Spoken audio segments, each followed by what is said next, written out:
To introduce our commencement speaker is Maurice J.T. Billaster, faculty from the College of Communication, Art and Design. Leni Robredo was the 14th Vice President of the Philippines, serving from 2016 to 2022. During her term, she reinvented the Vice President's office into an advocacy-centered organization through a flagship poverty alleviation program that thrived on private-public partnerships. Angat Buhay, which means uplifting lives, brought much-needed interventions on education, health, nutrition and food security, rural development, women empowerment, and housing and resettlement. The kind of leadership she has long believed in, ethical, empowering, efficient, and inclusive, was further highlighted during the height of the pandemic when she and her office stood at the forefront of COVID response operations. Robredo's work in politics was heavily inspired by her years as a human rights lawyer. After serving in government, she set up the non-profit Angat Pinas Incorporated, which now carries the Angat Buhay program. It strives to empower volunteers across the country in the collective mission to uplift Filipino lives. Robredo has also been sharing her insights and experiences with academic institutions, think tanks, and different organizations in the Philippines and overseas. For fall term 2022, she joined the Harvard community as one of its Kennedy School's Hauser leaders, where she provided perspective, particularly on the impact of disinformation and influence operations in the Philippines. This August 19, 2023, the University of the Philippines Alumni Association will be giving her the Most Distinguished Alumna Award in the awarding ceremonies of the 2023 UPAA Alumni Awardees at ang Bahay ng Alumni UP Diliman, Quezon City.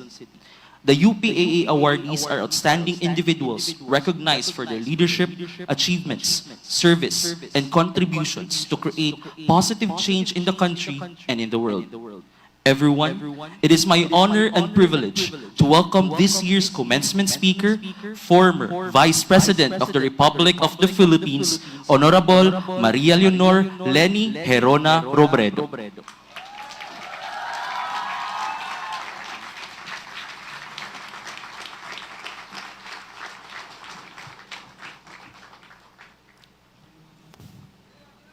Thank you very much. Thank you very much. Attorney Angelo Jimenez, President of the UP System. Attorney Leo Malagar, Chancellor of UP Cebu. Members of the UP Board of Regents, Vice Presidents of the UP System, officials from the different UP campuses, distinguished guests, faculty, staff, families, and friends, and most especially our dear graduates, maayong hapon. By now, you must have been told, perhaps countless times, about how unique, how resourceful, how amazingly resilient you all are.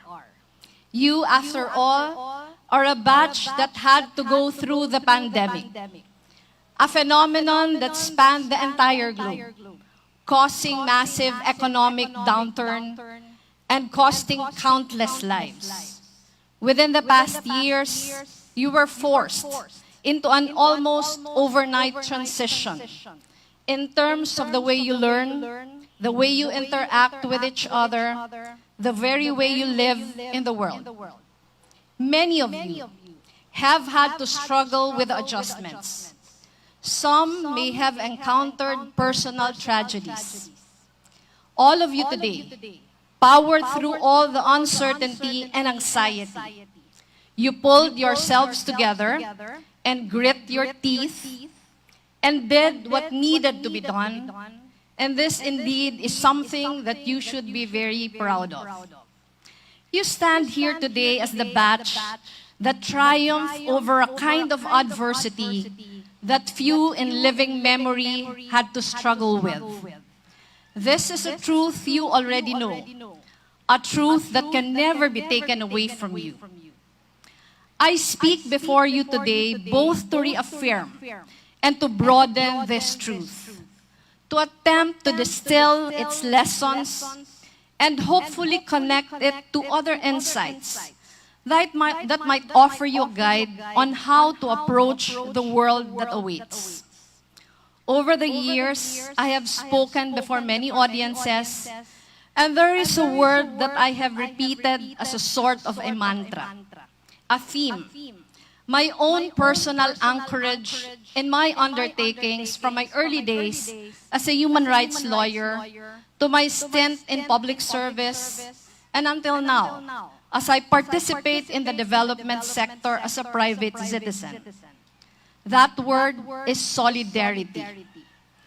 Taken within the context of your graduation, solidarity could mean, very simply, that none of us ever gets to where we want to be on our own.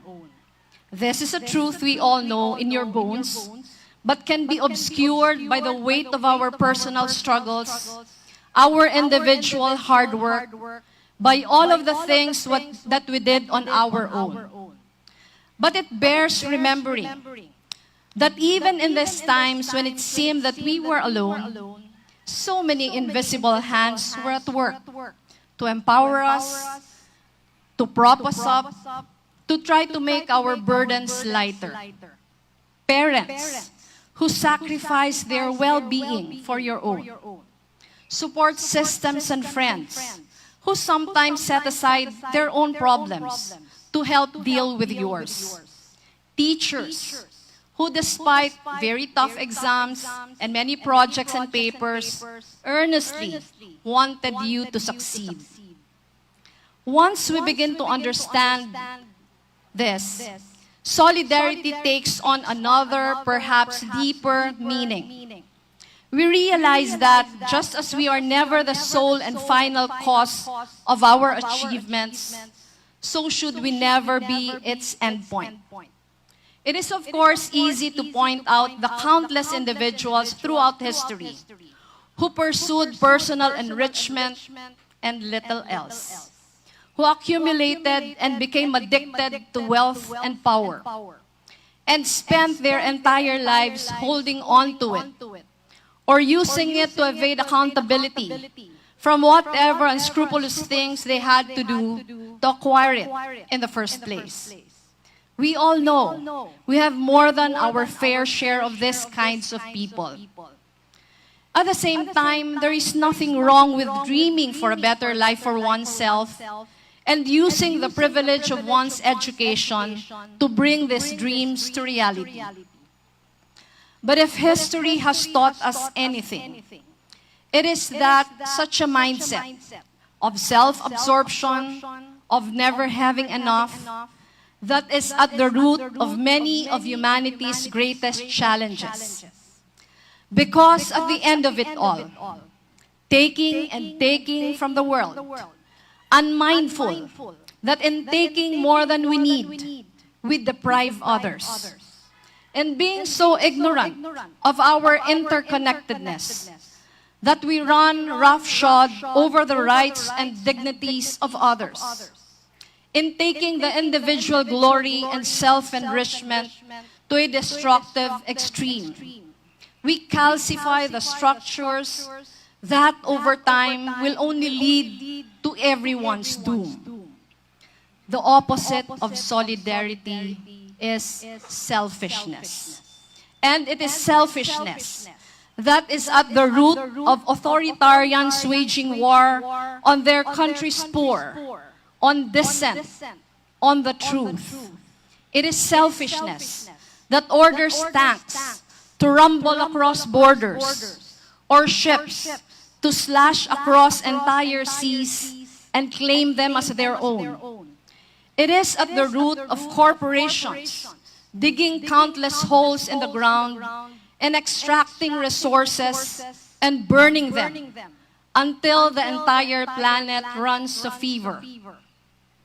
Conversely, solidarity allows us to build a vision of a collective future, one where everyone is empowered and lends their strength so that even the toughest challenges can be addressed.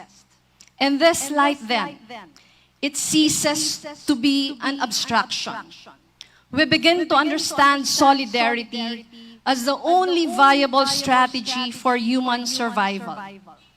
This is not the first time I have spoken about solidarity as an animating philosophy. But it is perhaps only fitting that I speak of it at length today in front of graduates of the UP system, because it is through my own UP education that I began to form and refine my own understanding of solidarity as the only way to rise above our challenges. When even our own professors implored us during our senior year in college to take to the streets in 1986, when I saw peers even younger than I was throwing themselves at picket lines, raising their voices with millions to assert their right to a free future, I began to see firsthand how structural ills can only be healed through collective action, and how collective action is only possible if we see others with equal dignity and therefore equal agency. My dear graduates of class 2023, this, I hope, is the most important thing you carry forward from your UP education. When the scholar ng bayan chants, "Serve the people," when she raises her fist to the heavens and cries for justice and the end to oppression, it is ultimately an expression of our character as a university. It is not activism for activism's sake, or an empty expression of indignation founded on some abstract sense that things are not right and change should be pursued. It is the spirit of solidarity moving within us.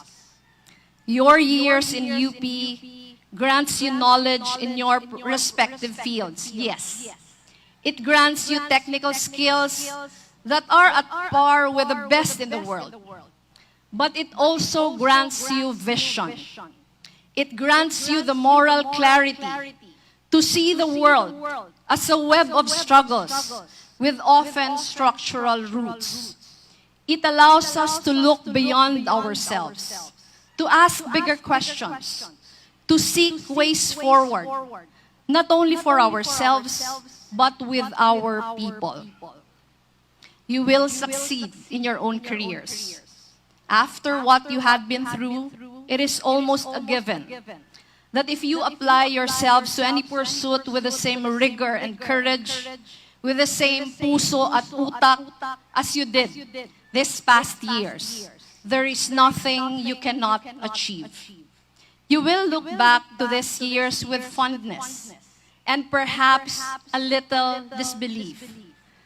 Nakahinumdum ka adtong pandemic? Nakaya nato to?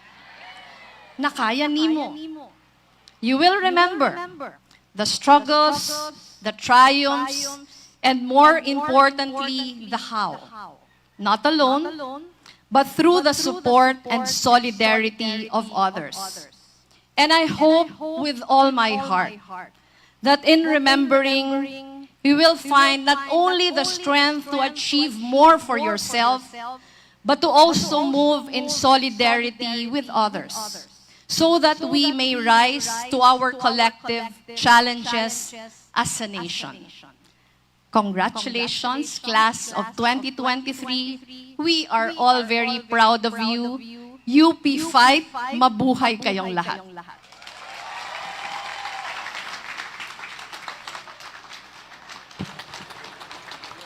To present a token of appreciation to our commencement speaker, let us call on UP President Angelo Jimenez, UP Cebu Chancellor Leo Malagar, to be assisted by the Vice Chancellor for Academic Affairs, Patricia Nazareno.